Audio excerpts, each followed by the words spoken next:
আজকের গল্পটা হতে যাচ্ছে অনেক ইউনিক আর রিয়েলিস্টিক বাংলাদেশ হজরত শাহজালাল আন্তর্জাতিক বিমানবন্দরে ঘটা একটি ঘটনা।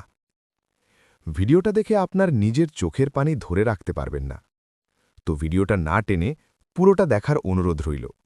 1 দশক পর নিজের মাটিতে পা রাখছে রাশেদ। বিদেশের কঠিন জীবন, প্রখর রোদে কাজ, ঘাম আর চোখের জল, সব মিলিয়ে তার একটাই স্বপ্ন ছিল, একদিন মায়ের মুখটা আবার কাছ থেকে দেখবে।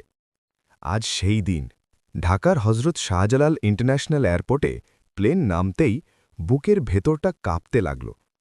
মা এখন নিশ্চয়ই অপেক্ষা করছে, নিজের মনেই বলল সে। কিন্তু আনন্দের সেই মুহূর্তটা ভেঙে গেল খুব দ্রুত। লাগেজ বেল্টে যখন তার ব্যাগটা এলো, তখন সে যেন নিজের চোখকেই বিশ্বাস করতে পারছিল না। ব্যাগটা ছিঁড়ে গেছে, চেন ভাঙা, ভেতরের জিনিসপত্র এলোমেলো। মায়ের জন্য আনা শাড়ি, ছোট ভাইয়ের জন্য ফোন, নিজের কষ্টার্জিত সঞ্চয়, সব কিছু নষ্ট হয়ে গেছে। কিছু তো একেবারেই নেই। রাশেদের মাথায় যেন বাজ পড়ল। সে দৌড়ে গেল এয়ারপোর্ট কর্মচারীদের কাছে। ভাই, আমার ব্যাগ এই অবস্থায় কেন? কিন্তু তারা উদাসীন। আমরা কিছু জানি না, বাইরে অভিযোগ করুন। এই অবহেলা তাকে ভেঙে দিল না, বরং ক্ষোভে আগুন জ্বালিয়ে দিল। রাশেদ বাইরে এসে মোবাইল বের করে লাইভ শুরু করল।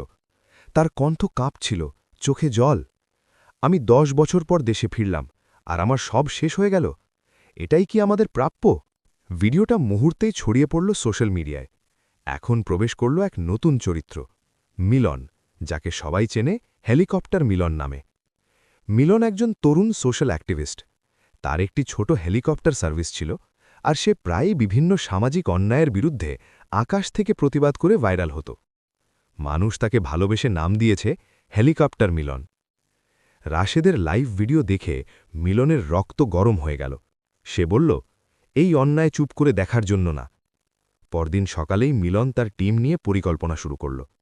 দুপুর গড়াতেই এয়ারপোর্টের সামনে শত শত মানুষ জড়ো হল, হাতে প্ল্যাকার্ড, প্রবাসীদের সম্মান দিতে হবে, দোষীদের শাস্তি চাই। হঠাৎ আকাশে গর্জন। সবাই তাকিয়ে দেখল একটি হেলিকপ্টার ধীরে ধীরে ঘুরছে এয়ারপোর্টের উপর দিয়ে। হেলিকপ্টারের নিচে ঝুলছে বিশাল ব্যানার, ন্যায় বিচার চাই, হেলিকপ্টার মিলন। মানুষের মধ্যে উত্তেজনা ছড়িয়ে পড়ল।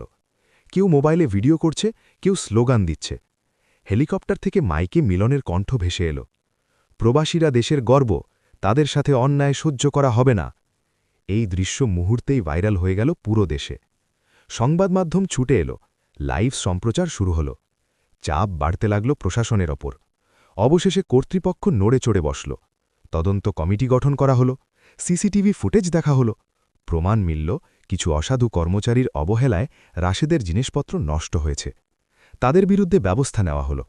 রাশেদকে ডেকে এনে ক্ষতিপূরণ দেওয়া হল, সাথে প্রকাশ্যে দুঃখ প্রকাশ করা হল।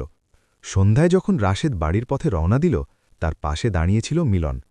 রাশেদ আবেগে ভেঙে পড়ে বলল, ভাই, আমি একা ছিলাম, আপনি আমাকে শক্তি দিয়েছেন। মিলন হেসে বলল, তুমি একা না, দেশের প্রতিটা মানুষ তোমার পাশে আছে। বাড়ির দরজায় পৌঁছে মা তাকে জড়িয়ে ধরল। 10 বছরের অপেক্ষা শেষ হল। রাশেদ আকাশের দিকে তাকিয়ে দেখল দূরে মিলনের হেলিকপ্টারটা ধীরে ধীরে মিলিয়ে যাচ্ছে। তার মনে হল সে শুধু নিজের বাড়িতে ফেরেনি, সে ফিরে এসেছে এক এমন দেশে যেখানে অন্যায়ের বিরুদ্ধে মানুষ এখনও একসাথে দাঁড়ায়।